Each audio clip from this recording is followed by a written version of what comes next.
Alright, welcome back. And today we're drawing the North Pacific right whale. For me, right whales, they look very similar to bullhead whale, with a big stocky body, very short, very big. They're about 14 to 18 meters long, which is a size of a bass, a little slightly bigger than a bass. There are baleen whales that mean they don't have teeth and they feed on very, very small things like krills, copepods, sometimes barnacles. North Pacific right whale stay up in this area. According to the name, yes, it's the North Pacific right whale. So it's the right whale that lives in the Northern Pacific, just like the picture of the map I'm showing above. The name is very important why they get called North Pacific right whale.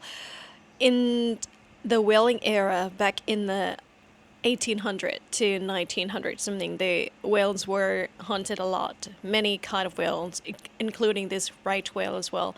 And the right whale was pretty much mostly hunted by the whaling ship, and people would call this right whale because when they see this whale come up to the surface to breathe, people would just say, that's the right whale, go get it.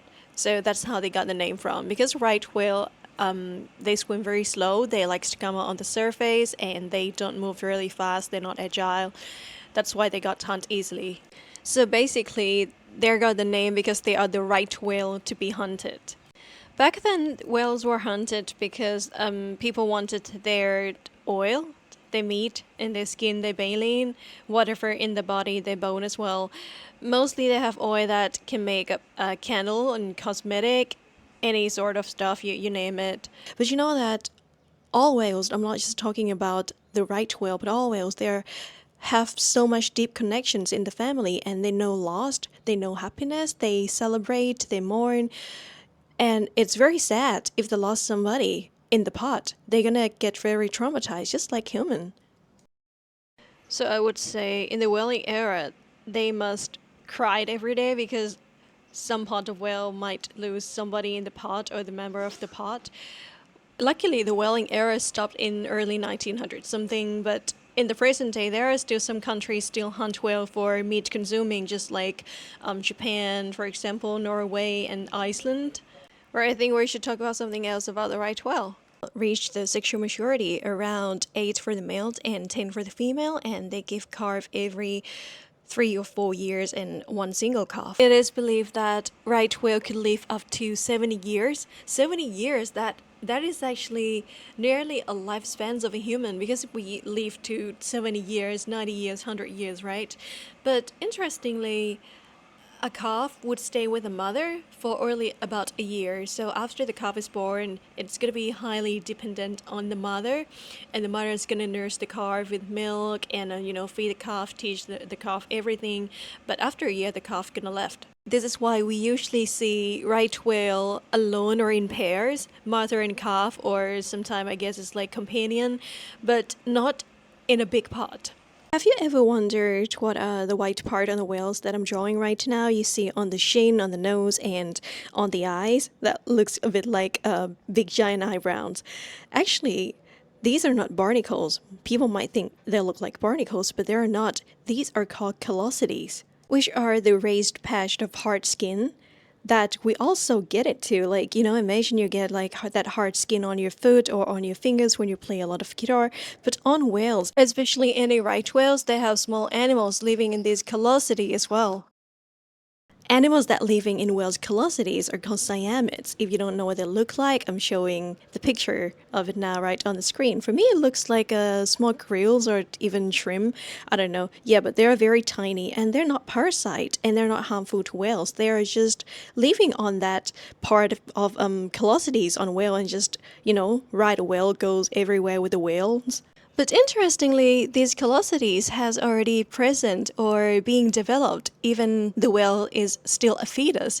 That means all right whales have this hard patch of skin. It doesn't mean that they play too hard or they rub themselves with something too hard, like they're playing guitar too hard and they get a hard patch of skin. No, it's not like that. They already have it when they are going to be born. Nobody knows for sure what's the function of these callosities, but except maybe it's a free ride for scientists, we don't know. But what we know for sure is these callosities are different in each individual right whales, and that makes it so much easier for scientists to differentiate each whales. It's like a fingerprint. Oh, but there's one thing I have to tell you that you see this big white patch here? This is not callosity, it's actually the skin, the white patch on the skin, on actually right on the belly button of the whale. And some individual whales have it, some don't have it, and it can be differentiated from each whale as well because they look very different. This white patch would be so much bigger in the southern right whale, so just remember that there are North Atlantic right whale, North Pacific right whale, and southern right whale. I don't want to confuse you, so I'm just gonna show the map again here. Sorry for the bad highlighting on the northern hemisphere part.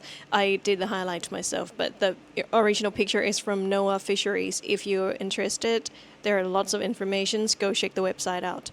Okay, so these three species of right whales are separated by areas. I guess they never met, and I actually never seen a documentation that mentioning these species could mixed. They live in different area, completely different areas in the world, so they are in the same family but just different species. So pretty much they look alike, very much similar, but there are different things about each of them as well. Like what I mentioned earlier, that the white patch on the belly button would be bigger in the southern right whale. In the easy way to understand is they are relative but different species. One of the many things that right whales have in common, very similar, they are skim feeder. In baleen whales, there are two main feeding techniques, which are launch feeding and skim feeding. Launch feeding is found in some whales, for example, blue whales, fin whales, Bryde's whale, humpback whales also. To understand this, I have to talk a bit about the launch feeding. Please like and subscribe for the future content because I'm going to talk about the blue whale and I'll be talking about this feeding as well. Okay, launch feeding is when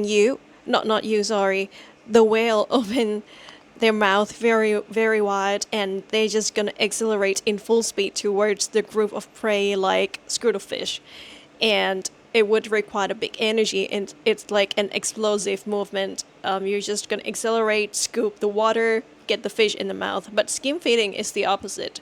It's when the whale open the mouth really wide and slowly swim towards prey, usually planktons and copepods because they don't swim away from the whale so fast, you know. So the whale would just slowly swim, open the mouth really wide like a vacuum cleaner. That's called skim feeding. And all three species of right whales are skim feeder. They don't launch feeding. Because what they eat are really small and gives very low energy, so it is not worth that they gonna use all the explosive energy movement to catch those preys.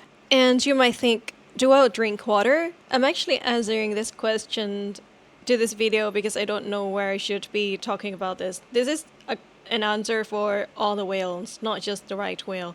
The short answer is they do need water also, just like us, but they don't drink seawater. All whales stay hydrated through metabolic water produced in breaking down their food, like krill and fish. These foods produce water internally for whales, and that's how they stay hydrated. So what do you think about my North Pacific right whale? If you want to hear more story about any other whales or something else, I'll be more than happy to do some reading and tell you a story while I'm drawing. Thank you for today, and I'll see you in the next video.